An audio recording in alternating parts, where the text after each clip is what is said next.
Hello all, welcome to the Hindu analysis. ఈరోజు the Hindu అనాలిసిస్లో important articles అన్నీ cover చేద్దామా? ఒకసారి చూడండి. ఎల్టీఎక్స్ క్లాసెస్ నుంచి మనకి యూపీఎస్సి ఇన్ఫినిటీ కొత్త బ్యాచెస్ స్టార్ట్ అవుతున్నాయి. Both online and offline classes అనేవి మనకు ఉంటాయి. ఆఫ్లైన్ బ్రాంచెస్ చూడండి, హైదరాబాద్ అండ్ విశాఖపట్నంలో మనకి ఆఫ్లైన్ బ్రాంచెస్ అనేవి ఉంటాయమ్మా. ఆఫ్లైన్ క్లాసెస్ మీరు ఎక్స్పీరియన్స్ చేయడానికి ఫ్రీ 3 days డెమోని కూడా మీరు అవైల్ చేసుకోవచ్చు. ఓకేనా? సో బ్రాంచెస్ని మీరు హ్యాపీగా విజిట్ చేయొచ్చు అనమాట. అండ్ చూడండి, ఆఫ్లైన్ ఫీజు వచ్చేసి మనకి 70,000, అప్ ఫ్రంట్ సింగిల్ షాట్లో పే చేస్తే 63,000 అనమాట.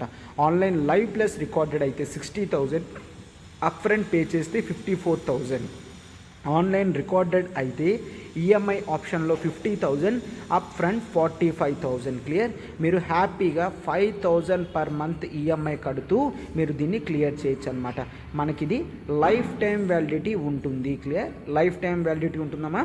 31st జూలై వరకు. క్లియర్? 31st జూలై వరకు మనకి ఆఫర్ అనేది ఉంటుంది. ఆ తర్వాత ఫీజెస్ అనేవి 10,000 రూపీస్ వరకు పెరిగే ఛాన్సెస్ ఉన్నాయమ్మా. సో 31st జూలై లోపల you have to enrol. Clear? And ఇక్కడ నెంబర్ చూడండి, 7893899553. ప్రత్యూష మ్యామ్కి కాల్ చేసి వెంటనే సబ్స్క్రిప్షన్ అనేది తీసుకోండి అమ్మా. అండ్ మనం ఇన్ఫినిటీ క్లాసెస్ అనేవి కేవలం జిఎస్ మాత్రమే కాదు, న్యూ బ్యాచెస్ అనేవి ఆప్షనల్ కూడా మనం స్టార్ట్ చేస్తున్నాం. క్లియర్? న్యూ ఆప్షనల్ ఇన్ఫినిటీ కూడా స్టార్ట్ చేస్తున్నాం. 1 course unlimited access to all the optionals. మనం ఆప్షనల్స్ ఏమిటమ్మా ప్రొవైడ్ చేస్తున్నాం? Public administration PSIR by Suresh sir, and sociology by Sairam sir, and anthropology is dealt by me, this is Srinivas, and Telugu literature Sitapati sir deal చేస్తారమ్మా. Okay, recorded fee వచ్చేసరికి 25,000 మాత్రమే. Live plus recorded classes కేవలం 30,000 rupees అమ్మా. Okay, and చూడండి, 5,000 per month కడుతూ మీరు దీన్ని హ్యాపీగా క్లియర్ చేయొచ్చు. మనకు ఆప్షనల్స్ అన్నీ లైఫ్ టైం వ్యాలిడిటీ ఉంటుంది కాబట్టి మీరు అన్లిమిటెడ్ యాక్సెసిబిలిటీ కూడా పొందగలరు. క్లియర్? సో ఆంథ్రపాలజీ సబ్జెక్ట్ వచ్చేసరికి మీకు 4 to 5 monthsలో సిలబస్ అనేది కంప్లీట్ అవుతుంది. అండ్ ఆ తర్వాత అట్లీస్ట్ 3 to 4 times కూడా మీకు రివిజన్కి టైం సరిపోతుందమ్మా. క్లియర్? 3 to 4 timesకి రివిజన్ కూడా ఎగ్జామ్ కల్లా సరిపోతుంది కాబట్టి this is the high time to take anthropology optional. Clear? So మీరు దీన్ని హ్యాపీగా క్లియర్ చేయగలరు అనమాట. సో ఇక్కడ మ్యామ్కి కాల్ చేయండి, 7893899553. ప్రత్యూష మ్యామ్కి కాల్ చేసి సబ్స్క్రిప్షన్ అనేది వెంటనే తీసుకోండి అమ్మా. To everyone, welcome to LTX classes. ఈరోజు మనం the Hindu analysis important articles అన్నీ కవర్ చేద్దామా. డేట్ 18/3/2022 ఆర్టికల్స్ అన్నీ డిస్కస్ చేస్తుంది. This is Srinivas. Articles to be explore చూడమ్మా. ఈరోజు ద హిందూ ఆర్టికల్స్లో చాలా వరకు మనం ఎడిటోరియల్స్ కానీ ఒపెడ్ ఎడిటోరియల్స్ చూసుకుంటే అన్నీ కూడా పాలిటిక్స్కి సంబంధించినవి అనమాట. అండ్ కొన్ని అమెరికన్ పాలిటిక్స్కి సంబంధించిన ఆర్టికల్స్ అవన్నీ రావడం జరిగింది. అవి మనకి యూపీఎస్సీ రిలవెంట్ కాదు కాబట్టి యూపీఎస్సీ రిలవెంట్ ఫోకస్డ్ ఆర్టికల్స్ అనేవి మనం కేవలం డిస్కస్ చేయాలి కాబట్టి ఇవి మనం చూస్తున్నాం.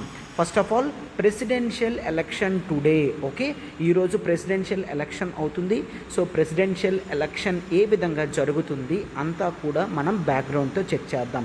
Next, navy decommissions Sindhudhwaj. Okay, INS సింధుధ్వజ్ని నేవీ డీకమిషన్ చేసిందనమాట. ఆర్టికల్ చూద్దాం.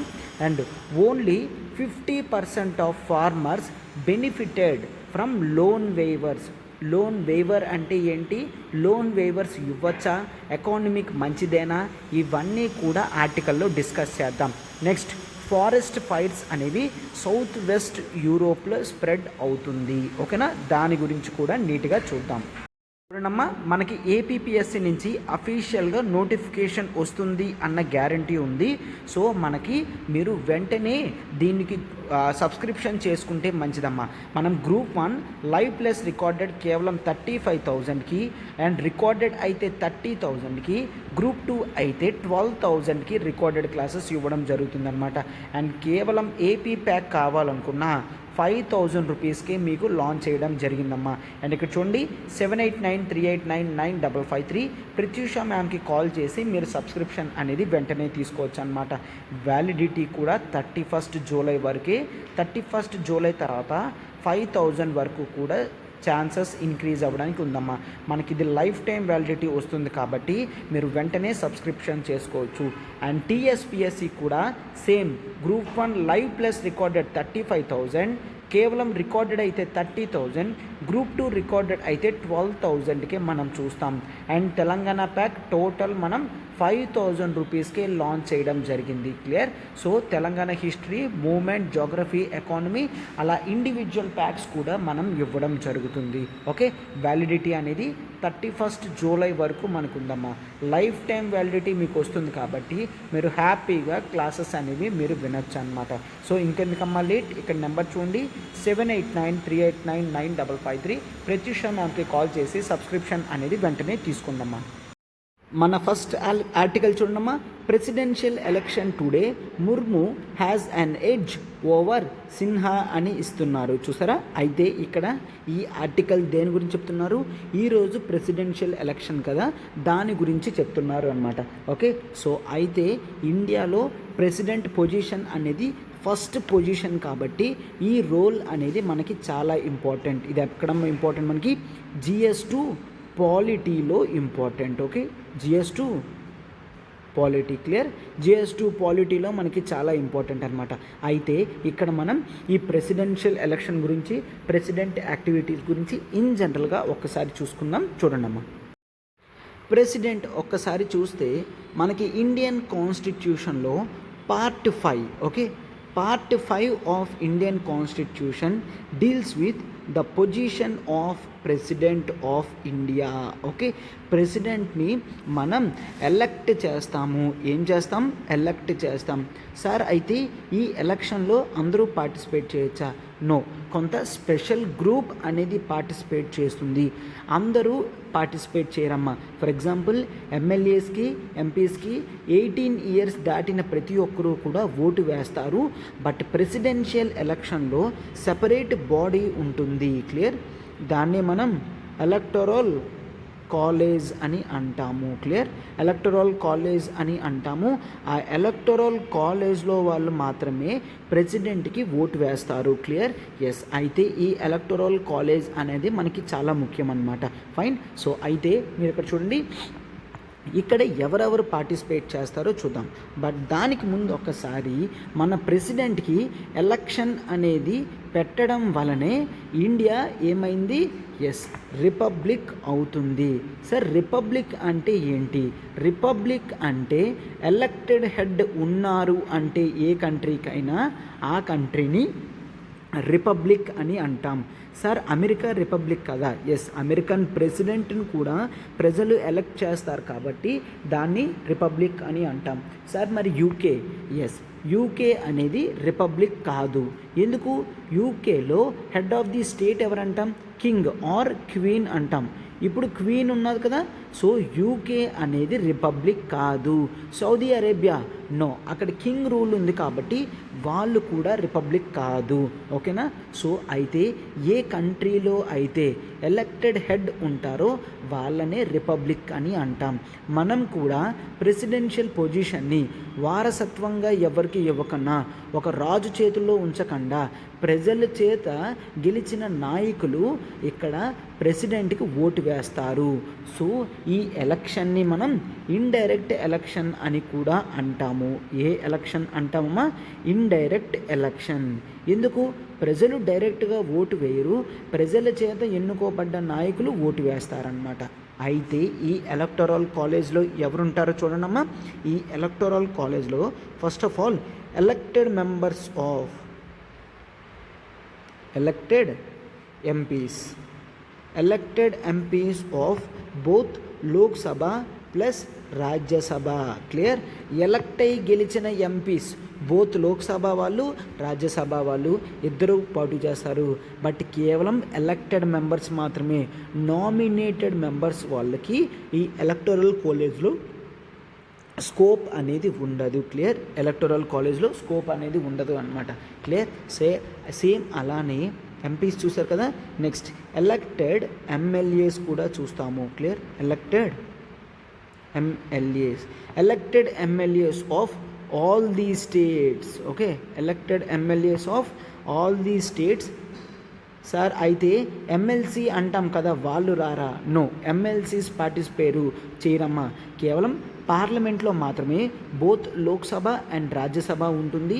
బట్ ఎమ్మెల్యేస్ నుంచి మాత్రం స్టేట్ నుంచి కేవలం ఎమ్మెల్యే రిప్రజెంటేషన్ అంతే. And next elected MLAs of ఇంకెవరున్నారమ్మా, స్టేట్ సెంటర్ అయిపోయిన తర్వాత that is union territory.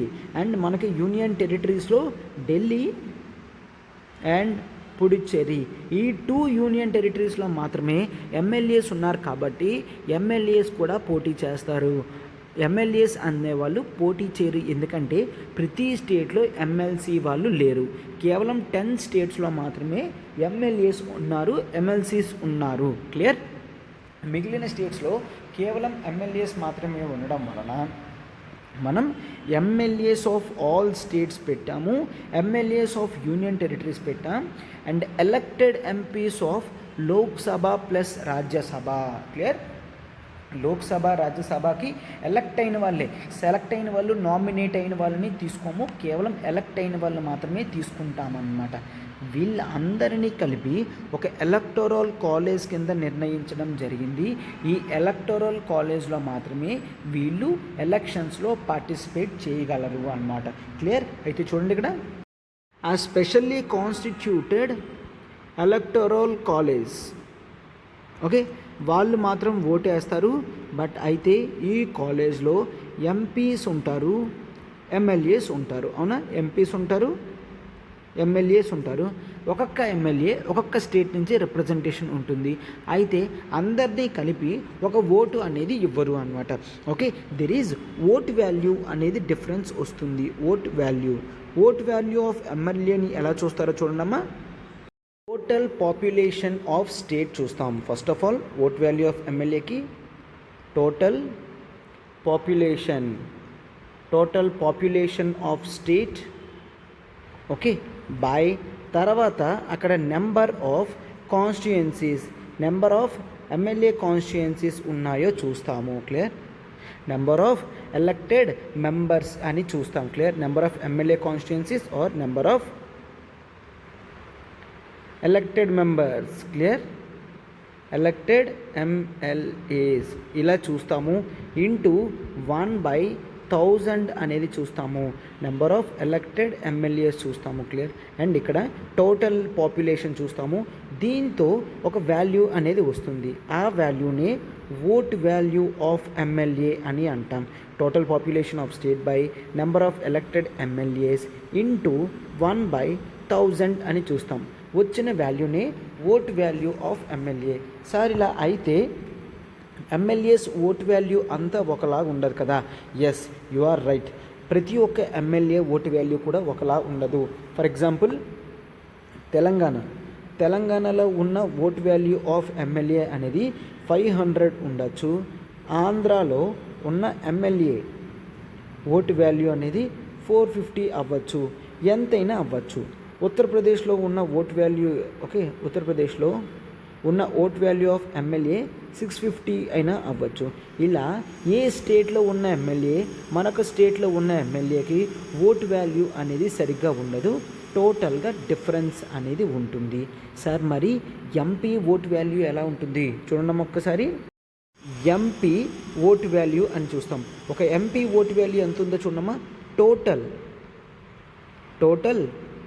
Value of MP, total vote value of MLAs చూస్తాము by number of total elected MPs. Clear? Number of total elected MPs. Okay, ఇక్కడికి వచ్చిన vote value of MP చూస్తాం. Total value of MLAs అంటే ప్రతి స్టేట్లో ఉన్న MLA vote values total అంతా by total elected MPs చూస్తే వచ్చే ఫిగరే ఓట్ వాల్యూ ఆఫ్ ఎంపీ. అయితే ఇవన్నీ చూసిన తర్వాత జనరల్గా మనం ఏం చేస్తాం, ఒక కండిషన్ అనేది కూడా కాన్స్టిట్యూషన్ పెట్టడం జరిగింది అనమాట. ఏంటని, ఒకవేళ ఏదైనా అసెంబ్లీ కనుక డిజాల్వ్ అయిపోయింది అనుకోండి, అసెంబ్లీ ఏదైనా డిజాల్వ్ అయిపోతే ఆ అసెంబ్లీలో ఉన్న వాళ్ళు, ఆ అసెంబ్లీలో ఉన్న ఎమ్మెల్యేస్ వాళ్ళు ఇందులో ఓటు వేయడానికి పనికి రారు. ఎందుకంటే వాళ్ళకి ఇంకా ఎమ్మెల్యే స్టేటస్ ఉండదు కాబట్టి. ఫర్ ఎగ్జాంపుల్ ప్రెసిడెన్షియల్ ఎలక్షన్ అయ్యేసరికి ఒకవేళ తెలంగాణలో కానీ, ఆంధ్రప్రదేశ్లో కానీ, కర్ణాటకలో కానీ అలా ఏదైనా స్టేట్లో లెజిస్లేటివ్ అసెంబ్లీ డిజాల్వ్ అయిపోయింది అనుకోండి, ఇక్కడ ఎమ్మెల్యేస్ మరి ప్రెసిడెన్షియల్ ఎలక్షన్లో ఓటు వేయడానికి పనికిరారు అన్నమాట. క్లియర్? సో అలాంటప్పుడు MLA vote values, MP vote values అన్నీ కూడా డిఫరెన్సెస్ వస్తాయి. క్లియర్? సో ఇదొక కండిషన్ అనేది మనం చూస్తాము. అయితే ఇండియాలో ప్రెసిడెంట్ని ఎలా గెలిపిస్తారమ్మా? దట్ ఈజ్ చూడండి ఒక్కసారి, దాన్ని మనం ఏమంటాం? Proportional representation. Proportional representation through single transferable vote system చూస్తాం. Single transferable vote system. Clear? Proportional representation through single transferable vote system అని చూస్తాము. క్లియర్? ఈ విధంగా మనం ఒక ప్రెసిడెంట్ ఎలక్షన్స్లో ఎలక్టరల్ కాలేజ్ మెంబర్స్ అందరూ కూడా ఓటు వేస్తారు. Proportional representation through single transferable vote system అంటే ఏంటో చూడండమ్మా. సింగిల్ ట్రాన్స్ఫరబుల్ ఓట్ అని అంటాము. సింగిల్ ట్రాన్స్ఫరబుల్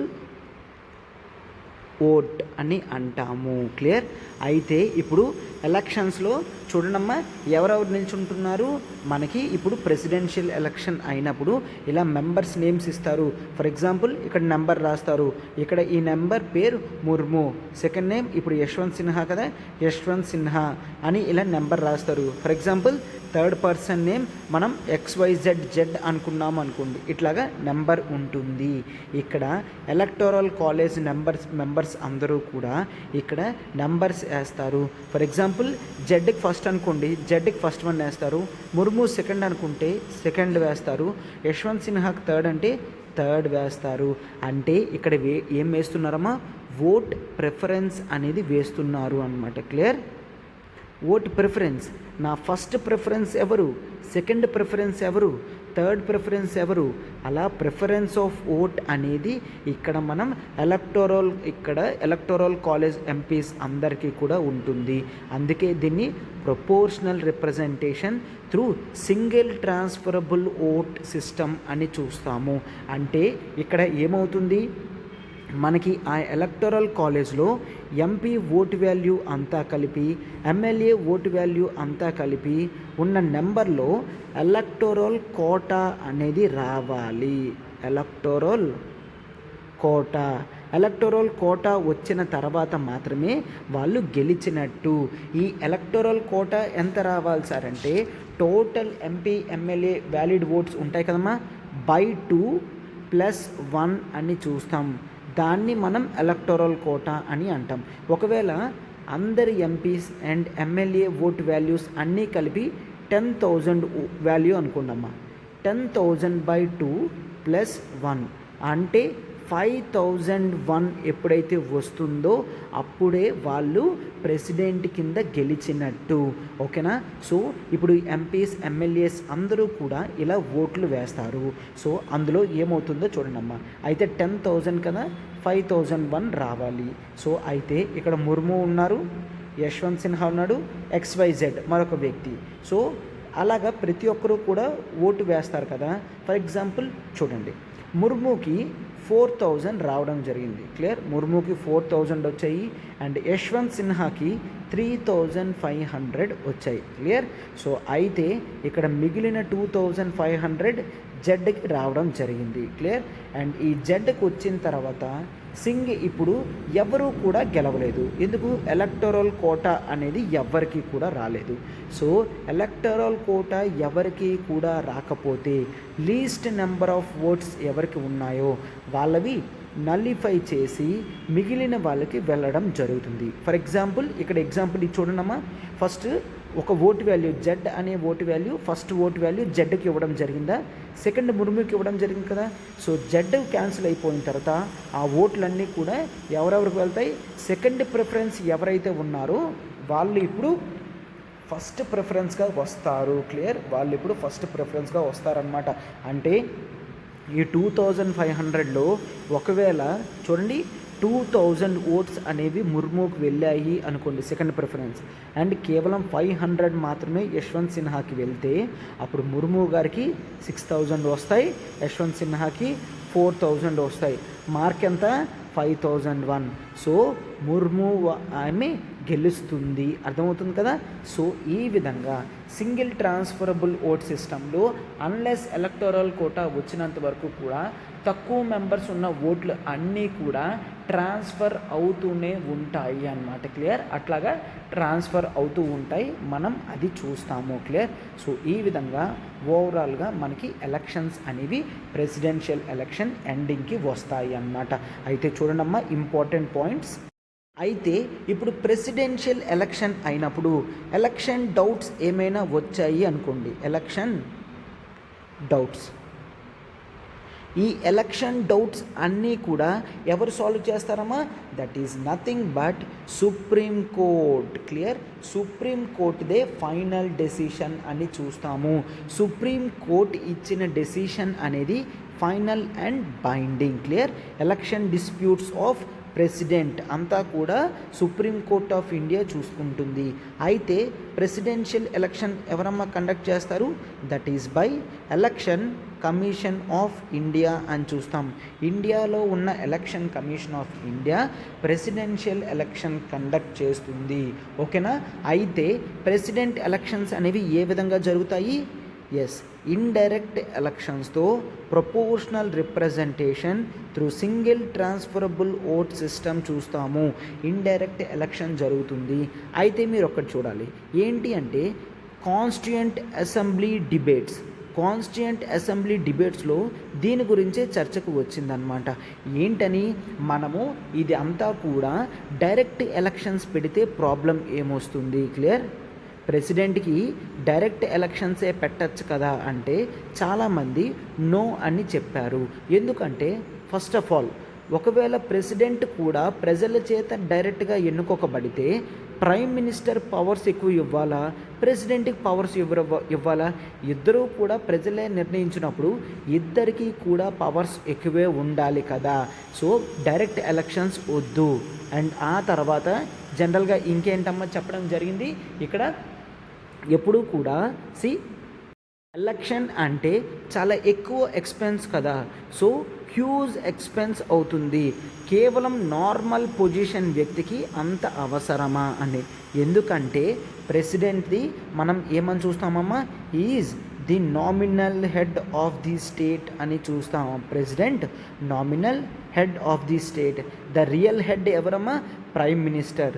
సో అందుకే ప్రెసిడెంట్ని డి జ్యూర్ పవర్ అని అంటాము. అంటే నామినల్ హెడ్. మరొక పవర్ ఉంటుంది, ఏంటది, de facto. The real power. The real power ఎవరికమ్మ ఉంటుంది, ప్రైమ్ మినిస్టర్ గారికి ఉంటుంది. డి ఫ్యాక్టో అని అంటాము. క్లియర్. సో అయితే ప్రెసిడెంట్ పొజిషన్ అనేది ఇండియాలో చాలా పెద్దది.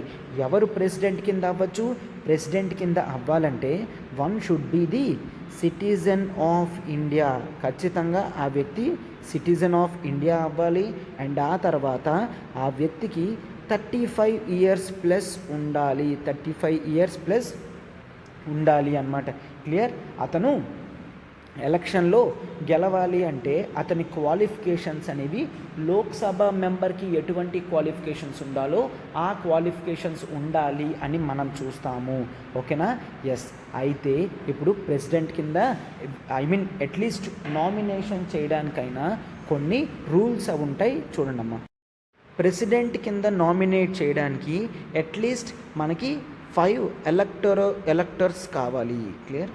5 ఎలక్టర్స్ అంటే ఇక్కడ ఆ ఎలక్టరల్ కాలేజ్లో ఉన్న 50 మంది కనీసం ప్రపోజర్స్గా ఉండాలి. అంటే ప్రెసిడెంట్ నేమ్ కింద మేము పోటీ చేస్తున్నాము, మా తరపున ఇతను నిల్చుంటున్నారు అని ప్రపోజర్స్ని పెడతారు.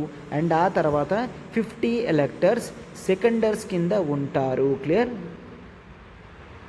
50 మెంబర్స్ ప్రపోజర్స్ కింద ఉంటారు అండ్ 50 మెంబర్స్ సెకండర్స్ కింద ఉంటారు. వాళ్ళు మాత్రమే జనరల్గా నామినేషన్ వేయగలరు అన్నమాట. ఫైన్. అండ్ ఎస్, జనరల్గా వీ ఎంకరేజ్ ప్రెసిడెంట్ ఏంటి 15,000 రూపీస్ సెక్యూరిటీ డిపాజిట్ చేయమంటాం అన్నమాట. 15,000 రూపీస్ ఇది ప్రావిజన్ ఉంచడం జరిగింది. 15,000 rupees security deposit with RBI. Clear? RBI దగ్గర ఇది ఉంచమంటాం. ఒకవేళ డిపాజిట్స్ కూడా రాకపోతే ఈ అమౌంట్ అనేది క్యాన్సిల్ అవుతుంది అన్నమాట. క్లియర్? సో ఈ విధంగా మనం ప్రెసిడెంట్ది చూస్తాము. ప్రెసిడెంట్ గెలిచిన తర్వాత అతనికి ఎవరు ఓత్ వేయిస్తారు అంటే that is chief justice of India. Clear? ఇండియాలో ఉన్న చీఫ్ జస్టిస్ ఆఫ్ ఇండియా పొజిషన్లో ఎవరైతే ఉంటారో ఒకవేళ అతను ఆబ్సెంట్ అయితే senior most judge of supreme court. Okay, senior most judge of supreme court అతను ప్రెసిడెంట్ చేత ప్రమాణం చేయిస్తారు అన్నమాట. క్లియర్? ఎస్, ఈ విధంగా ప్రెసిడెంట్ది ఎలక్షన్ అయిన తర్వాత ఓట్ ప్రాసెస్ అనేది ఉంటుంది. అయితే అతని రిమూవల్ ప్రాసెస్ గురించి చూడండి అమ్మా. అతని రిమూవల్ ప్రాసెస్ని మనం ఇంపీచ్మెంట్ అని అంటాము. ఏమంటాం? Impeachment. Clear? So impeachment process అన్న రిమూవల్ ప్రాసెస్ ఆఫ్ ప్రెసిడెంట్ అన్న ఒకటే. క్లియర్? ఎస్. అయితే ఇక్కడ ఈ ఇంపీచ్మెంట్ అనేది చెయ్యాలి అంటే ఎవరినైనా తీయాలి అంటే కొంత క్రైటీరియా అనేది ఉండాలి కదమ్మా. ఎందుకు తీస్తున్నారు? రీజన్ ఉండాలి కదా.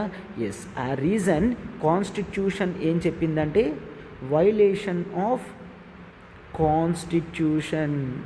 క్లియర్? కాన్స్టిట్యూషన్ని వైలేట్ చేస్తే ప్రెసిడెంట్ రిమూవల్ ప్రాసెస్ అనేది స్టార్ట్ చేయొచ్చు. సో ప్రెసిడెంట్ రిమూవల్ ప్రాసెస్ అనేది లోక్సభలో అయినా రాజ్యసభలో అయినా ఎక్కడైనా కూడా పెట్టచ్చు అన్నమాట.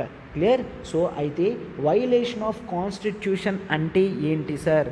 నో, ఈవెన్ కాన్స్టిట్యూషన్ కూడా దీన్ని డిఫైన్ చేయలేదు.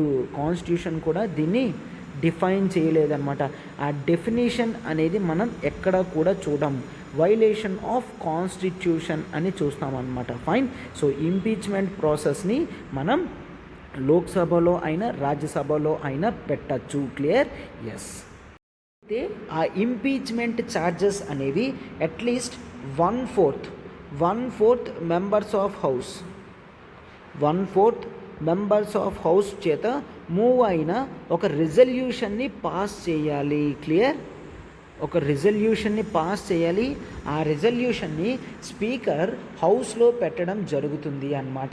క్లియర్? అండ్ ఆ తర్వాత ప్రెసిడెంట్కి నోటీస్ కూడా ఇస్తాము. అది ఎప్పుడైతే హౌస్లో పెడతారో అప్పుడు 2/3 total number of house present and voting కాదమ్మా, ఇన్ జనరల్గా 2/3 ఓవరాల్ నెంబర్ అనేది రావాలి అన్నమాట. అప్పుడు వచ్చి పాస్ అయితేనే ఆ హౌస్లో పాస్ అయినట్టు మీనింగ్. ఆ రిజల్యూషన్ అనేది పాస్ అయినట్టు మీనింగ్ అన్నమాట. ఇప్పుడు చూడండి, లోక్సభలో 545 మెంబర్స్ ఉన్నారు అనుకోండి. ప్రెజెంట్ అండ్ ఓటింగ్ అంటే ఏమంటాము? ఒకవేళ ఆ రోజు 450 రావచ్చు. ఈ 450లో 2/3 నెంబర్ అవ్వచ్చు, అవునా? బట్ అలా కాదు. ఎంతమంది వచ్చినా సరే టోటల్ నెంబర్లో 2/3 అంటే ఫర్ ఎగ్జాంపుల్ 545 ఇంటూ 2/3 అనేది మనం చూసామనుకోండి, రఫ్ క్యాలిక్యులేషన్స్ చేస్తే 362 ప్లస్ రావాలి అని చూస్తాం. అంటే ఇక్కడ 450 వచ్చినా ఆ రోజు 400 వచ్చినా ఎంతమంది వచ్చినా కూడా అవుట్ ఆఫ్ ఎంతమంది వచ్చినా కూడా 362 రావాలి అన్నమాట. ఫర్ ఎగ్జాంపుల్ ఇప్పుడు ప్రెజెంట్ అండ్ ఓటింగ్లో 365 వచ్చారనుకోండి, 365లో 2 3, సో అప్పుడు పాస్ అయిపోతుంది. నో, అలా కాదు. ఈవెన్ 365 వచ్చినా 362 మెంబర్స్ అనేవాళ్ళు రిమూవ్ చేయమని చెప్పాలి అన్నమాట. సో ఈ 362 ఫిగర్ అనేది ఖచ్చితంగా దాటాలి. సార్ ఒకవేళ 300 మెంబర్సే వస్తే అప్పుడైతే అసలు అది కనీసం పాస్ కూడా అవ్వదు.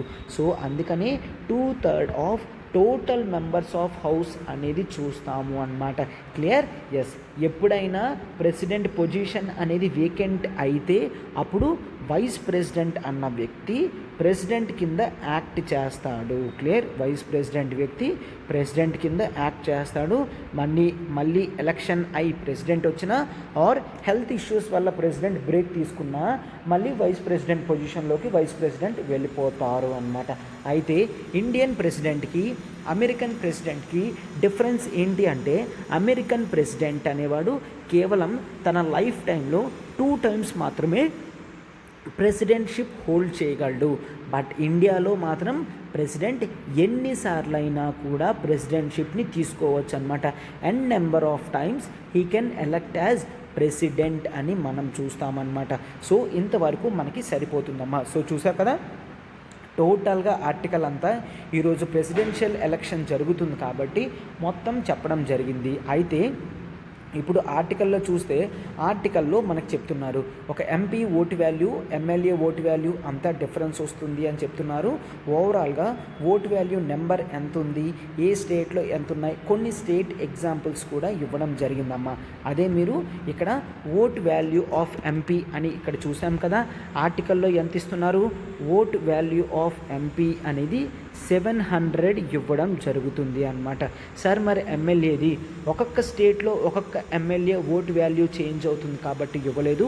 But total number of vote values ఎంత వస్తున్నాయి, 10,86,431 అని చూస్తాము.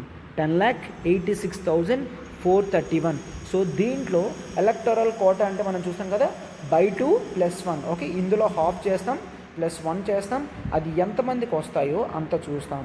సో ఇక్కడ ఆర్టికల్లో ఏం చెప్తున్నారు, ఎన్డీఏ క్యాండిడేట్ అయిన ముర్ము గారికి ఎక్కువ ఛాన్సెస్ ఉన్నాయి, ఆమెకి 6.67 lakh ఓట్స్ దాకా వచ్చే ఛాన్సెస్ ఉన్నాయి అని చెప్తున్నారనమాట. ఓకే, సో ఈ విధంగా ఓవరాల్గా మనం చూస్తాము ముర్ము గారు గెలిచే ఛాన్సెస్ చాలా ఎక్కువ ఉన్నాయి. రేపు మళ్ళీ న్యూస్ పేపర్లో మనకి ఫస్ట్ ఆర్టికల్ అదే వస్తుంది. ఓకేనా? ఎస్. ఇప్పుడు మనం మన నెక్స్ట్ ఆర్టికల్లోకి వెళ్తున్నాం. చూడనమ్మా, మన next article చూడనమ్మా, navy డీకమిషన్స్ Sindhu Dhvaj అని చూస్తాము. ఓకే, ఈ సింధు ధ్వజ్ ఏంటిది, ఇది ఒక సబ్మెరైన్. క్లియర్? సో సబ్మెరైన్కి సంబంధించింది ఇది మనకి GS2లో పాలిటీలో ఇంపార్టెంట్ ఆర్టికల్ అన్నమాట. క్లియర్? GS2 పాలిటీలో మనకి ఇంపార్టెంట్ ఆర్టికల్ అండ్ కొన్ని టైమ్స్ ఇంటర్నేషనల్ రిలేషన్స్లో కూడా రాస్తాము.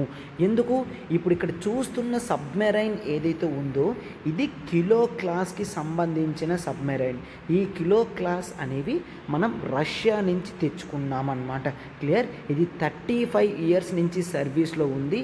ఇప్పుడు దీన్ని డీకమిషన్ చేస్తున్నాము. సార్ డీకమిషన్ అంటే ఏంటి? డీకమిషన్ అంటే దీన్ని సర్వీస్ నుంచి క్లోజ్ చేస్తే దాన్ని డీకమిషన్ అని అంటాం. అంటే ఇక్కడ నుంచి ఇది యాక్టివ్ రోల్లో వర్కింగ్లో ఉండదు, అందుకనే దాన్ని డీకమిషన్ అని అంటాము. దీన్నే navy's kilo class INS Sindhudhwaj అని అంటామన్నమాట. దీన్ని ఎక్కడ డీకమిషన్ చేయడం జరిగిందమ్మా, విశాఖపట్నంలో డీకమిషన్ చేయడం జరిగింది అన్నమాట. ఓకే, సో అయితే చూడండి, INS సింధు ధ్వజ్ ఏదైతే ఉందో అది రష్యన్ కిలో క్లాస్కి సంబంధించింది, కిలో క్లాస్ ఆఫ్ రష్యా. అయితే దీన్ని ఎప్పుడు మన ఇండియన్ నేవీలో కలిపాము, ఇన్ 1987. ఆ టైంలో మనం 10 సబ్మెరైన్స్ అనేవి రష్యా నుంచి తెచ్చుకున్నాం. ఈ సింధు ధ్వజ్ ఒకటి, అండ్ దాంతోపాటు మనం చూస్తే మరొకటి ఉంది, that is Sindhu Rakshak. Sindhu Rakshak submarine చూస్తాం. ఈ సబ్మెరైన్ అనేది 2013 ముంబై హార్బర్ యాక్సిడెంట్లో పోయింది అన్నమాట. ఓకే, అండ్ ఒకటి పోయింది, అండ్ ఆ తర్వాత సింధు వీర్. సింధు వీర్ మాత్రం మనం 2020లో మియాన్మార్కి ట్రాన్స్ఫర్ చేశాము, గిఫ్ట్ కింద ఇవ్వడం జరిగింది. అంటే ఓకేనా, మియాన్మార్కి ట్రాన్స్ఫర్ చేయడం జరిగింది. సో దీంతో ఇది జనరల్గా సౌత్ ఏషియాలోనే ఫస్ట్ అండర్ వాటర్ ప్లాట్ఫామ్ కింద దీన్ని చూస్తాము అన్నమాట. ఈ సింధుధ్వజ్, ఈ కిలో క్లాస్ అదంతాను. సో ఇప్పుడు ఇది కూడా డీకమిషన్ అయిపోతే మన టోటల్ నెంబర్ కూడా తక్కువకి రావడం జరిగింది. సో దీంతో ఓవరాల్ కన్వెన్షనల్ సబ్మెరైన్స్ నెంబర్ అనేది మనకి 15కి పడిపోవడం జరిగింది. కన్వెన్షనల్ క్లాస్ అంటే ఏంటి? మనకి కన్వెన్షనల్ క్లాస్ సబ్మెరైన్స్ ఉన్నాయి అండ్ ఆ తర్వాత న్యూక్లియర్ పవర్ సబ్మెరైన్స్ కూడా ఉన్నాయి. సో ఇలా కన్వెన్షనల్ క్లాస్లో ఉన్నవి నెంబర్ అనేది 15కి తగ్గడం జరిగింది అన్నమాట. సో ఇంకా మనకి న్యూక్లియర్ కూడా జనరల్గా ఉన్నాయి. అయితే ఇప్పుడు టోటల్ మన నేవీ ఫీట్లో రష్యాకి సంబంధించినవి ఎన్ని ఉన్నాయి? 7 సబ్మెరైన్స్ కిలో క్లాస్ ఉన్నాయి. ఎందుకు? ఇక్కడ సింధుధ్వజ్ ఇప్పుడు పోతుంది, సింధు రక్షక్ ఆల్రెడీ అది హార్బర్లో పేలిపోయింది చూసాం, అండ్ ఆ తర్వాత సింధు వీర్ మనం మియాన్మార్కి ఇచ్చేసాం. సో ఇంకా 7 రష్యన్ కిలో క్లాస్లో ఉన్నాయి. అండ్ జర్మన్ సబ్మెరైన్స్, జర్మనీకి సంబంధించిన సబ్మెరైన్స్ అనేవి 4 ఉన్నాయి. అండ్ ఫ్రెంచ్కి సంబంధించిన డీజిల్ ఎలక్ట్రిక్ సబ్మెరైన్ ఏవైతే ఉన్నాయో అవి మనకి 4 ఉన్నాయి. క్లియర్? అండర్ ప్రాజెక్ట్ 75 చూస్తాం కదమ్మా. ప్రాజెక్ట్ 75 ప్రకారం మనం టోటల్గా ఎన్ని 6 స్కార్పియన్ క్లాస్ సబ్మెరైన్స్ అనేవి చూస్తాం కదా. ఎస్, ఓకే, అవి ఆల్రెడీ 4 ఉన్నాయి అండ్ మరొక 2 అండర్ ట్రయల్స్లో ఉన్నాయి అన్నమాట. క్లియర్? అండ్ ఆ తర్వాత ఇండిజినస్ సబ్మెరైన్ ఒకటి. క్లియర్? ఇండిజినస్ సబ్మెరైన్ ఒకటి ఉంది, అది అరిహంత్ సిరీస్లో ఉన్నాయి అన్నమాట. సో ఈ విధంగా కన్వెన్షనల్ క్లాస్ 15 అండ్ మరొక డీజిల్ ఎలక్ట్రిక్ న్యూక్లియర్వి మరికొన్ని ఉన్నాయి అన్నమాట. సో ఓవరాల్ నెంబర్ అనేది ఇక్కడికి వచ్చింది అని చెప్తున్నారు. సో ఈ ఐఎన్ఎస్ సింధుధ్వజ్ని డీకమిషన్ చేయడం జరిగింది. ఎప్పుడూ కూడా ఏవైతే ఇంకా మనకి సర్వీస్లో ఇంకా పనికిరావు అని చూస్తామో వాటిని డీకమిషన్ చేయడం జరుగుతుంది. ఆ ప్లేస్లో ఇంకా వేరేవి పెట్టాలి అని చూస్తామన్నమాట. ఓకే, ఫ్లీట్ అనేది ఎప్పటికప్పుడు టైంకి తగ్గట్టుగా దాన్ని చేంజ్ చేస్తూ ఉంటాం. ఆ విధంగా చేంజెస్ అనేవి అవుతూ ఉంటాయమ్మా. ఓకేనా? దీనికన్నా ఇంకా ఆర్టికల్ అనేది మనం ఏది చూడడానికి లేదు. ఇప్పుడు మనం మన నెక్స్ట్ ఆర్టికల్కి వెళ్తున్నాం. చూడండి, మన నెక్స్ట్ ఆర్టికల్ చూడమ్మా. Only 50% of farmers benefited from loan weavers says study ఇక్కడ చెప్తుంది అన్నమాట. ఏంటని? కేవలం 50% ఆఫ్ ఫార్మర్స్ మాత్రమే ఓవరాల్గా బెనిఫిట్ అయ్యారు. అయితే ఇక్కడ చూడండి, ఇక్కడ ఒక చార్ట్ కనిపిస్తుంది కదా, చార్ట్ జూమ్ చేస్తాను. ఆ చార్ట్లో ఆ స్టేట్లో నెంబర్ ఆఫ్ ఎలిజిబుల్ ఫార్మర్స్ నిజంగా లోన్ వేవర్స్ బెనిఫిట్ అనేది పొందారు. ఫస్ట్ ఆఫ్ ఆల్ హయ్యెస్ట్ ఛత్తీస్గఢ్లో 100% ఎలిజిబుల్ ఫార్మర్స్ అందరూ కూడాను ఇక్కడ లోన్ వేవర్స్ని పొందగలిగారు. సెకండ్ ప్లేస్లో ఆంధ్రప్రదేశ్ ఉందమ్మా.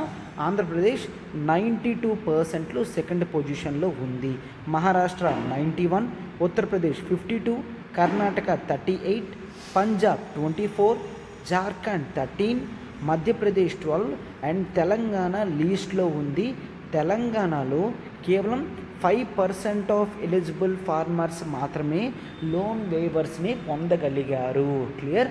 సో దీంతో ఒకవేళ నిజంగా కేవలం అంత తక్కువ మెంబర్స్ 50% మాత్రమే ఓవరాల్గా బెనిఫిట్ అయ్యారు అంటే ఇంకా లోన్ వేవర్ అన్న కాన్సెప్ట్ అనేది అసలు ఇంపార్టెన్స్లోకి వస్తుందా అని కూడా మనం చూస్తాం. క్లియర్? అయితే ఈ ఆర్టికల్ ఎక్కడమ్మా మనకి ఇంపార్టెంట్? ఇటువంటి ఆర్టికల్స్ అనేవి మనకి GS3 ఎకానమీలో ఇంపార్టెంట్ అమ్మా. క్లియర్? GS3 ఎకానమీలో చాలా ఇంపార్టెంట్.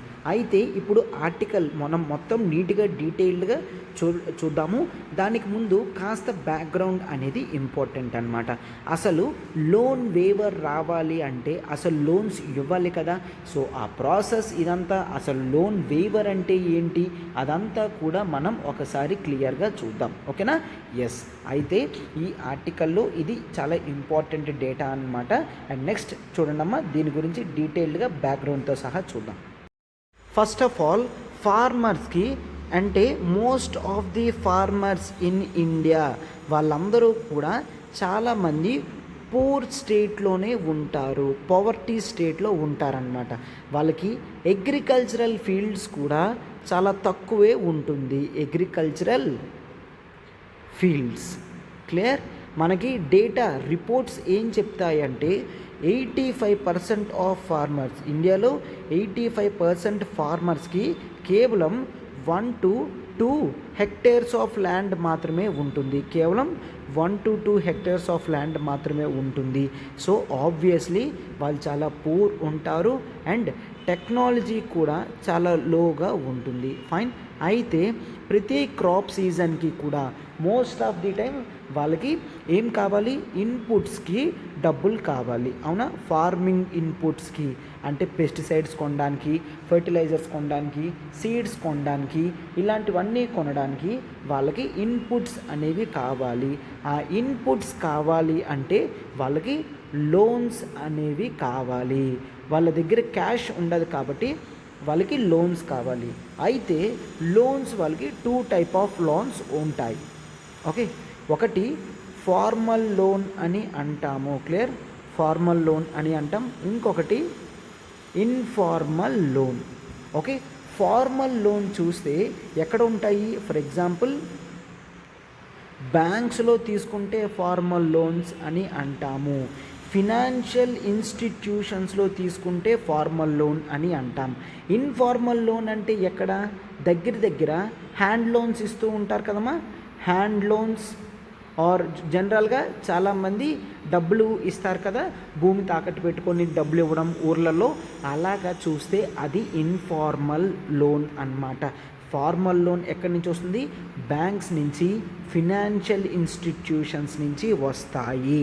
అయితే ఒక్కసారి చూడండి, సిచ్యువేషన్స్ అనేవి జనరల్గా ఎప్పుడు మనం అనుకునేవి ఉండవు. ఏమవుతుంది? ఏదైనా కూడా కావచ్చు.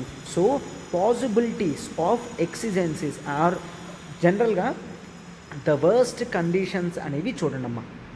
ఓకే, లోన్ తీసుకున్నారు, లోన్ తీసుకొని ఫార్మింగ్ అనేది చేశారు.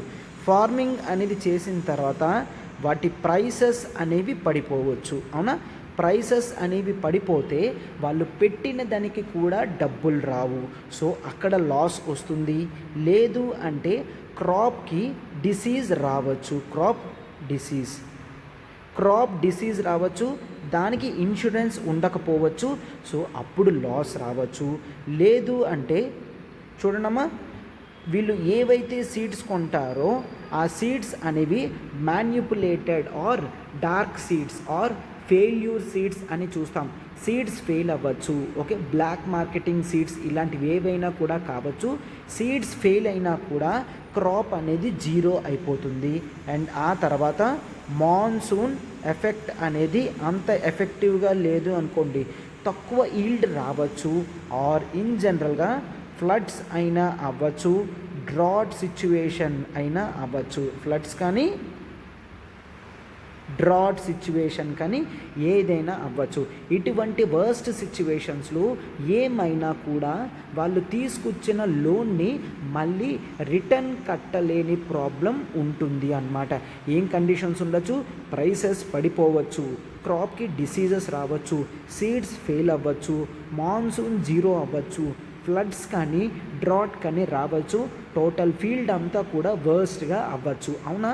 సో ఇటువంటి టైంలో వాళ్ళకి మరే విధమైన ఆప్షన్ కూడా ఉండదు. వాళ్ళు ఏం చేయాలి? లోన్ వేవరే అడగగలరు. ఓకేనా? లోన్ వేవర్ అనేది వాళ్ళు అడగగలరు అనమాట. సో అయితే ఇప్పుడు ఫామ్ లోన్ వేవర్ అంటే ఏంటో చూడండమ్మా. ఫామ్ లోన్ వేవర్ అంటే వాళ్ళు తీసుకున్న అప్పుని మాఫీ చెయ్యమని అడుగుతున్నారు. క్లియర్? వాళ్ళు తీసుకున్న అప్పుని మాఫీ చేయమని అడుగుతున్నారు. అయితే హిస్టారికల్ కాంటెక్స్ట్లో చూస్తే, ఫస్ట్ ఆఫ్ ఆల్ హిస్టారికల్ కాంటెక్స్ట్లో చూస్తే మనం మిడివియల్ ఇండియాలో చూస్తాము. First time Mohammad bin Tughlaq, okay, Tughlaq first time ఫార్మర్స్కి లోన్స్ ఇవ్వడం జరిగింది. క్లియర్? వాళ్ళ అగ్రికల్చరల్ ల్యాండ్స్ అనేవి రిజువనేట్ చేయడానికి లోన్స్ అనేవి మహమ్మద్ బిన్ తుగ్లక్ ఇవ్వడం జరిగింది. బట్ ఈ లోన్స్ అనేవి ఎక్స్ట్రా అవ్వడం, ప్రాబ్లం అవ్వడం, ఫ్లడ్స్ వచ్చి మొత్తం పంట కొట్టుకుపోవడంతో తన నెక్స్ట్ రూలర్ అయిన ఫిరోజ్ తుగ్లక్, క్లియర్, ఫిరోజ్ తుగ్లక్ వీటిని ఫస్ట్ టైం లోన్స్ని వేవ్ చేయడం జరిగింది, మాఫీ చేయడం.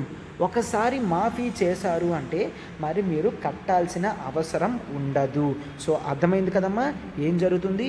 లోన్ వేవర్స్లో, ఫామ్ లోన్ వేవర్స్ అంటే these are the customised schemes అని అంటాం. These are the customised schemes.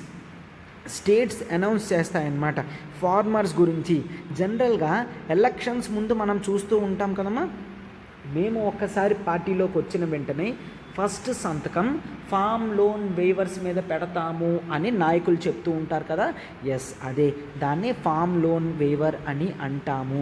Clear? Because of anything ఫార్మర్స్కి డైర్ సిచ్యువేషన్స్, వర్స్ట్ సిచ్యువేషన్స్ అనేవి రావడం వలన వాళ్ళ రీపేమెంట్ అనేది కంప్లీట్గా జీరో అయిపోతుంది.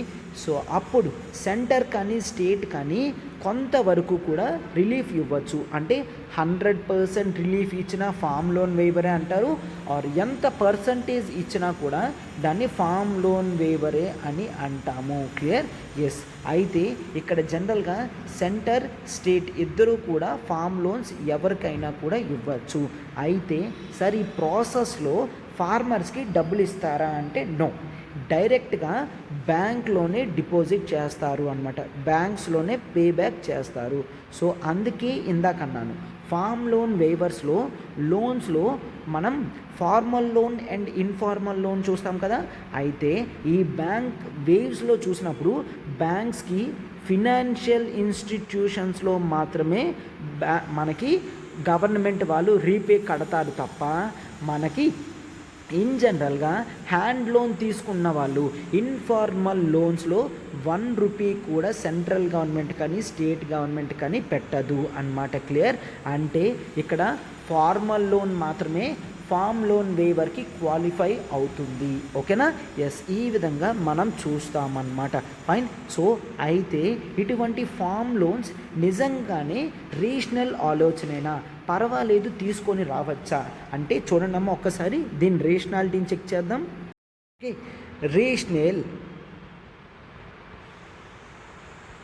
రీజనల్ అని చూస్తాం. అయితే రీజనల్ అంటే ఇంకేం చూస్తాం, ఇక్కడ చాలామంది స్మాల్ ల్యాండ్ హోల్డింగ్స్ కావడం వలన స్మాల్ ల్యాండ్ హోల్డింగ్స్ కావడం వలన చాలామంది రీపేమెంట్ చేయలేరు. ఇందాక చూసాం కదమ్మా 85% ఆఫ్ ఫార్మర్స్ వాళ్ళకి అట్లీస్ట్ 1 to 2 హెక్టేర్స్ మాత్రమే ఉంటుంది. సో వాళ్ళ రీపేమెంట్ అనేది చాలా తక్కువ ఉంటుంది అన్నమాట. అండ్ ఓకే, అండ్ ఆ తర్వాత జనరల్గా మన ఇండియాలో ఫార్మర్స్ చాలామంది మాన్సూన్ డిపెండెంట్ అయి ఉంటారు. ఇప్పటికీ కూడా 65% ఆఫ్ ఫార్మర్స్ మాన్సూన్ డిపెండెన్స్ అన్నమాట. మాన్సూన్ కరెక్ట్గా వస్తే క్రాప్ ఉంటుంది, మాన్సూన్ తక్కువ వస్తే డ్రాట్ సిచ్యువేషన్లో కనీసం వాళ్ళకి 100% లాస్ వచ్చే ఛాన్సెస్ ఉన్నాయి. సో అందుకనే వాళ్ళకి ఇవ్వచ్చు అని చెప్తాం. అండ్ క్రెడిట్తోనే చాలా వరకు ఫార్మింగ్ అనేది నడుస్తుంది. అంటే లోన్స్ అనేవి నియర్ మ్యాండేటరీ అయిపోయిందనమాట. వాళ్ళ లైఫ్లో లోన్తో మాత్రమే వాళ్ళు అగ్రికల్చర్ చేయగలరు. ఎందుకు? Because of their poor conditions. వాళ్ళు పవర్టీ సిచ్యువేషన్స్లోనే ఉండడం వలన క్రెడిట్ అనేది మ్యాండేటరీ అయిపోయిందన్నమాట. క్లియర్? అండ్ ఎప్పుడు కూడా వాళ్ళది ఏం చూస్తాము, డెట్లోనే వాళ్ళ లైఫ్ ఉండిపోయింది. దాన్నే డెట్ ట్రాప్ అని అంటాము. క్లియర్? సో డెట్ ట్రాప్ అని అంటాము. వాళ్ళు ఎక్కువ లోన్స్ తీసుకొని ఇన్వెస్ట్ చేస్తారు. సో జనరల్గా ఏమవుతుంది, రెయిన్స్ ఎక్కువ పడిపోయినా సో అట్లాగా న్యాచురల్ కెలామిటీస్ వల్ల లాస్ వస్తుంది, వాళ్ళు మళ్ళీ రీపే చేయలేరు, ఆ విధంగా డెట్లో ఉండిపోతారు. చాలామంది సూసైడ్స్ కూడా చేసుకుంటున్నారు ఫార్మర్స్, అవునా. సో వీటన్నిటినీ అడ్రస్ చేయడానికి జనరల్గా లోన్ వేవర్స్ ఇచ్చినా కూడా పర్వాలేదు. బట్ ఓన్లీ కండిషన్ ఏంటి అంటే నిజంగా ఎలిజిబుల్ ఫార్మర్స్కి మాత్రమే లోన్ వేవర్ వస్తే మంచిది, లేదంటే ప్రాబ్లం వస్తుంది అన్నమాట. ఓకే, ప్రాబ్లం వస్తే ఎటువంటి ప్రాబ్లమ్స్ వస్తాయో చూడండి. అంటే లోన్ వేవర్స్ వలన కొన్ని ఇష్యూస్ అనేవి వస్తాయి, ఆ ఇష్యూస్ చూద్దాం. సో ఈ పాయింట్స్తో మనం ఏం చూస్తాం, yes the rational is good అని చూస్తాం, స్మాల్ ల్యాండ్ హోల్డింగ్, మాన్సూన్ చూస్తాం, క్రెడిట్ చూస్తాము, డెట్ ట్రాప్లో ఉంటారు కాబట్టి ఈ కండిషన్స్ అన్నిటితో కూడా వీళ్ళకి ఇవ్వచ్చు అని చూస్తాం. అయితే ఇప్పుడు ఇష్యూస్ అనేవి ఏమున్నాయో చూద్దాం. చూడండమ్మా, ఇష్యూస్ క్లియర్, ఇష్యూస్ అనేవి చూస్తాం. ఫస్ట్ వన్ ఇష్యూస్లో ఏం చూస్తాం, రెప్యుటేషన్ అనేది పోతుంది. క్లియర్, రెప్యుటేషన్, ఫార్మర్స్ యొక్క రెప్యుటేషన్ కానీ ఆర్ క్రెడిట్ డిసిప్లైన్ కానీ ఇండియా యొక్క రెప్యుటేషన్ కానీ ఇంటర్నేషనల్లో ఉండదు. ఓకేనా, రేపొద్దున్న మన బ్యాంక్స్ అనేవి ఇంటర్నేషనల్లో బాండ్స్ ఇష్యూ చేసినప్పటికీ కూడా దాని వాల్యూ అనేది ఎందుకు ఉండదు, ఎందుకంటే ఇట్లాగ డబ్బులు తీసుకొని ఇటువంటి వాటికి ఖర్చు పెడుతుంది అంటే మన వాల్యూ అనేది తగ్గిపోతుంది. ఎప్పుడూ కూడా లోన్స్ అనేవి వేవ్ చేయకూడదు, ప్రజల్ని ఎంకరేజ్ చేసి కట్టించేటట్టే చెయ్యాలి అన్నమాట. సో రెప్యుటేషన్ లాస్ అనేది వస్తుంది. సో అదొక ఇష్యూ అని మనం చూస్తాం.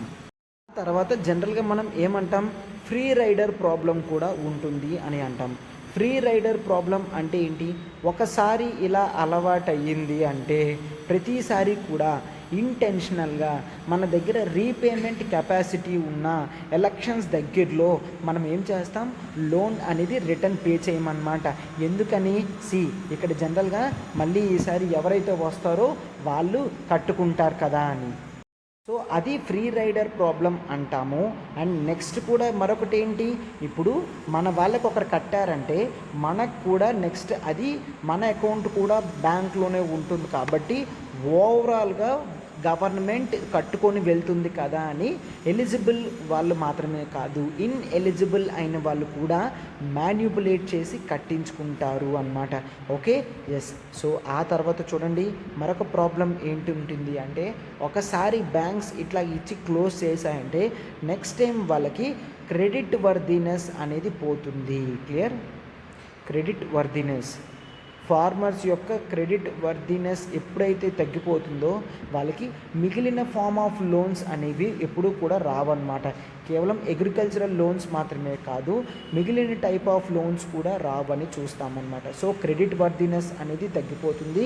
అండ్ ఆ తర్వాత ఓవరాల్గా బ్యాంకింగ్ సెక్టార్ మీద ఎఫెక్ట్ అనేది పడుతుంది అన్నమాట. Banking sector, clear, banking sector వాళ్ళ ఎన్పిఏస్ అనేవి పెరిగిపోతాయి, నాన్ పెర్ఫార్మింగ్ అసెట్స్ అనేవి పెరిగిపోతాయి. సో బ్యాంకింగ్ బుక్స్లో కూడా బ్యాడ్గా రిఫ్లెక్ట్ అవుతుంది అన్నమాట. ఎన్పిఏస్ అంటే మరి ఇంకా లాసెస్ అనేవి వచ్చే ఛాన్సెస్ అనేవి ఎక్కువ ఉంటాయి. ఓకే, అండ్ మరొకటి ఏంటి, it is a fiscal burden on government. Clear, fiscal burden, ఎందుకంటే ఎంత అమౌంట్ ఇచ్చినప్పటికీ కూడా ఎలిజిబుల్ ఫార్మర్స్కి వెళ్తే ఓకే, అండ్ అది కూడా 1 టైం 2 టైమ్స్ మాత్రమే చేయాలి. కానీ ప్రతిసారి కూడా ఎలక్షన్స్ టైంలో ఈ విధంగా ఫామ్ లోన్ వేవర్స్ అనేవి పెట్టాము అంటే కంటిన్యూస్గా వెళ్తే ఫిస్కల్ బర్డెన్ అయిపోతుంది గవర్నమెంట్ దగ్గర. ఈ డబ్బులు నిజంగా దీనికి ఖర్చు పెట్టుకునే దానికన్నా ఇంకేదానికైనా ఖర్చు పెట్టుకుంటే అది బెనిఫిట్ ఉంటుంది కదా, అవునా. ఫిస్కల్ బర్డెన్ అనేది ఉంటుంది. దీని బదుల క్యాపిటల్ ఎక్స్పెండిచర్ పెట్టుకోవచ్చు కదా, దీని బదుల వెల్ఫేర్ స్కీమ్కి పెట్టుకోవచ్చు కదా. సో ఈ విధమైన ఆలోచనలు అనేవి ఉంటాయన్నమాట. క్లియర్, సో అందుకని ఇదంతా కూడా మనం చూస్తాము.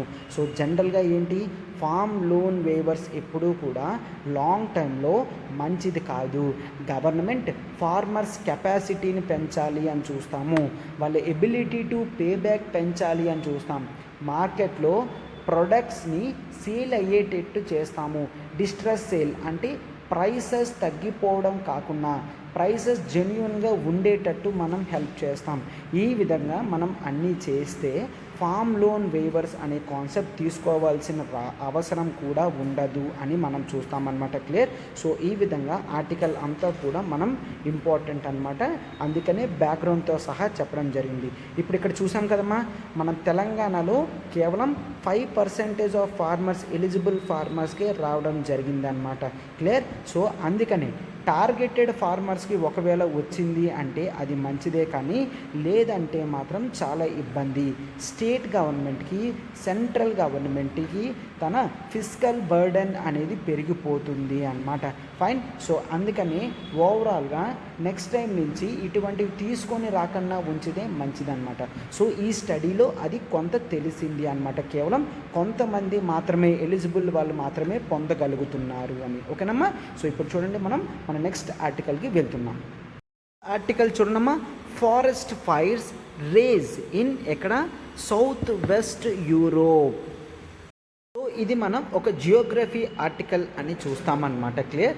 జియోగ్రఫీ మనకి ఎక్కడ వస్తుంది? వరల్డ్ జియోగ్రఫీ GS 1లో ఇంపార్టెంట్ అనమాట. అయితే ఇక్కడ వైల్డ్ ఫైర్స్ అనేవి వస్తున్నాయి, ఫారెస్ట్ ఫైర్స్ అనేవి వస్తున్నాయి. అయితే ఈ ఫారెస్ట్ ఫైర్స్ యొక్క మెయిన్ రీజన్ ఏంటమ్మా? ఈ ఫారెస్ట్ ఫైర్స్ యొక్క మెయిన్ రీజన్ మనం హీట్ వేవ్ అని చూస్తాము. క్లియర్? ఏంటది? Heat wave. హీట్ వేవ్ అంటే ఏంటి సార్? హీట్ వేవ్ అంటే continuous period, continuous span of టైంలో హీట్నెస్ అనేది యావరేజ్ టెంపరేచర్స్ ఎక్కువ అయ్యాయి అంటే దాన్ని హీట్ వేవ్ కండిషన్ అని అంటాము. For example, minimum 40 degrees Celsius అనేవి ప్లెయిన్స్ మీద వచ్చింది అంటే, ఓకే, ప్లెయిన్స్ మీద 40 degrees Celsius కంటిన్యూస్గా పెరుగుతూ వచ్చాయి అంటే వాటిని హీట్ వేవ్స్ అంటాం. సో హీట్ వేవ్ వలన వన్ ఆఫ్ దీస్ ఎఫెక్ట్స్ ఏం చూస్తాము? ఫారెస్ట్ ఫైర్స్ అన్నమాట. సో మీరు వీటిని ఎగ్జాంపుల్ కింద కూడా రాసుకోవచ్చు. సో దీన్ని సెకండ్ హీట్ వేవ్ కింద అంటున్నారు. ఇక్కడ మొత్తం France, Greece, Portugal, Spain, thousands of hectares of land అంతా కూడా ఇక్కడ ఫైర్లో కలిసిపోయింది అన్నమాట, ఫైర్ అయిపోయింది అని చెప్తున్నారు. అండ్ చాలామంది రెసిడెంట్స్ అండ్ చాలామంది హాలిడేస్ టూరిస్టులు ఎవరైతే వచ్చారో వాళ్ళందరూ కూడా ఇక్కడ వెకేట్ చేయాల్సి వచ్చిందనమాట. అండ్ చాలామంది ఎమర్జెన్సీ ఆపేవాళ్ళు. ఇక్కడ చూడండమ్మా, రెడ్ కలర్ది ఉంది కదా, ఇదేంటిది? ఫైర్స్ని కంట్రోల్ చేయడానికి యూజ్ చేస్తారు కదా. ఎస్, అందులో చాలామంది కూడా చనిపోవడం జరిగింది. లాస్ట్ 1 week నుంచి కూడా ఈ ఫైర్స్ అనేవి కంటిన్యూస్గా స్ప్రెడ్ అవుతూనే ఉన్నాయి. ఈ స్ప్రెడ్ అనేది కంట్రోల్ అవ్వట్లేదన్నమాట. సో ఒకసారి హీట్ వేవ్ అనేది వచ్చింది అంటే నెక్స్ట్ వెంటనే డ్రాట్ కూడా ఎక్స్పెక్ట్ చేస్తున్నారన్నమాట. క్లియర్? ఈ హీట్ వేవ్ అయ్యేసరికి చాలా అమౌంట్ ఆఫ్ ఫారెస్ట్ అనేవి చనిపోతాయి. క్లియర్? దాదాపుగా లాస్ట్ ట్యూస్డే నుంచి 11,000 హెక్టేర్స్ దాకా కాలిపోయింది. క్లియర్? అట్లీస్ట్ 14,000 పీపుల్ దాకా వాళ్ళు ప్లేసెస్ మారాల్సి వచ్చింది అని చూస్తున్నాం అనమాట. క్లియర్? ఫ్రాన్స్లో 40 degrees Celsius అనేది ఎక్కువ చూస్తున్నారు. ఓకే, అవి ట్రాపికల్ కంట్రీస్ కాదు కదమ్మా, సబ్ ట్రాపికల్ కంట్రీస్ కూడా. ట్రాపికల్ అంటే ఏంటి? ఇది చూడండి, ఇది ఈక్వేటర్ అనుకోండి. ఎర్త్లో ఇది ఈక్వేటర్ అంటే దీన్ని ట్రాపికల్ ఏరియా అని అంటాము. అండ్ 33.5 దాటిన తర్వాత వాటిని సబ్ ట్రాపికల్ ఏరియా అని అంటాం. సన్ డైరెక్ట్గా పడితే ట్రాపికల్ అంటాం, దానిపైన ఉన్నది సబ్ ట్రాపికల్. మనకి యూకే కానీ, ఫ్రాన్స్ కానీ, యూరోపియన్ కంట్రీస్ అన్నీ కూడా ఎక్కడుంటాయి? నియర్ పోలార్ దగ్గర ఉంటాయి. సో వాటిని సబ్ ట్రాపికల్ అని అంటాం. సబ్ ట్రాపికల్ కంట్రీస్లోని 40 degrees Celsius హీట్నెస్ అంటే వాళ్ళకి చాలా కష్టం అన్నమాట. ఫైన్. ఇక్కడ ఫ్రాన్స్లోని చాలామంది అథారిటీస్ చెప్తున్నారు ఏంటి? ఫ్రాన్స్లో మనకి ఆల్ప్స్ అనే మౌంటైన్ రేంజెస్ ఉన్నాయి. ఓకే, ఆల్ప్స్ అనే మౌంటైన్ రేంజెస్ ఉన్నాయి. అక్కడ వాళ్ళకి చెప్తున్నారు చాలామందికి మౌంటనీరింగ్ చేసే అలవాటు ఉంది. మౌంటనీరింగ్ అంటే మౌంటైన్ క్లైమ్ చేస్తారనమాట. సో మౌంటైన్ క్లైమ్ చేసే ఇవన్నీ టూరిస్టులు కానీ అవన్నీ కూడా క్లోజ్ చేయమని చెప్తున్నారు. ఓకే, ఫస్ట్ ఎవర్ యూకేలో కూడా వెదర్ ఆఫీసర్స్ వాళ్ళు రెడ్ వార్నింగ్ అనేది ఇస్తున్నారనమాట. హీట్స్ అవన్నీ పెరుగుతున్నాయి కాబట్టి అందరూ కూడా చాలా జాగ్రత్తగా ఉండండి అని చెప్తున్నారనమాట. క్లియర్? సో ఈ విధంగా చెప్తున్నారు. ఈ హీట్ వేవ్స్ అనేవి చాలా ఇబ్బంది పెడుతున్నాయి.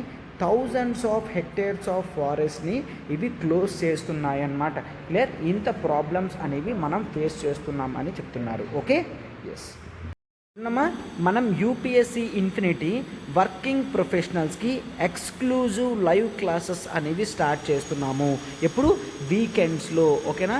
Exclusive live classes over weekend start చేస్తున్నాం. కొత్త బ్యాచ్ అనేది మనం 1 ఆగస్ట్ నుంచి లాంచ్ చేస్తున్నాం. కొత్త బ్యాచెస్ అనేవి 1 ఆగస్ట్ నుంచి లాంచ్ చేస్తున్నాం. మనకి ఇక్కడ పూర్తిగా మెంటార్షిప్ అండ్ గైడెన్స్ అనేది మీకు ప్రొవైడ్ చేయడం జరుగుతుంది. అండ్ కేవలం 60,000కే మనం లాంచ్ చేస్తున్నామమ్మా. 5,000 పర్ మంత్ ఈఎంఐతో మనం స్టార్ట్ చేస్తున్నాం. సో మీరు హ్యాపీగా ఈజీగా ఫీజు అనేది కట్టచ్చమ్మా. మీరు మండే టు ఫ్రైడే బిజీ ఉంటారు కాబట్టి సాటర్డే సండే మీకు క్లాసెస్ ఉంటాయి. అండ్ జనరల్గా మెంటర్షిప్ అండ్ గైడెన్స్ అనేది ఇవ్వడం జరుగుతుంది. అండ్ 1 ఆగస్ట్ తర్వాత ఫీజు అనేది 70,000 రూపీస్ దాకా పెరిగే ఛాన్స్ ఉందమ్మా. మనకి కోర్స్ అనేది లైఫ్ టైం వ్యాలిడిటీ కాబట్టి మీరు హ్యాపీగా వెంటనే జాయిన్ అవ్వచ్చు.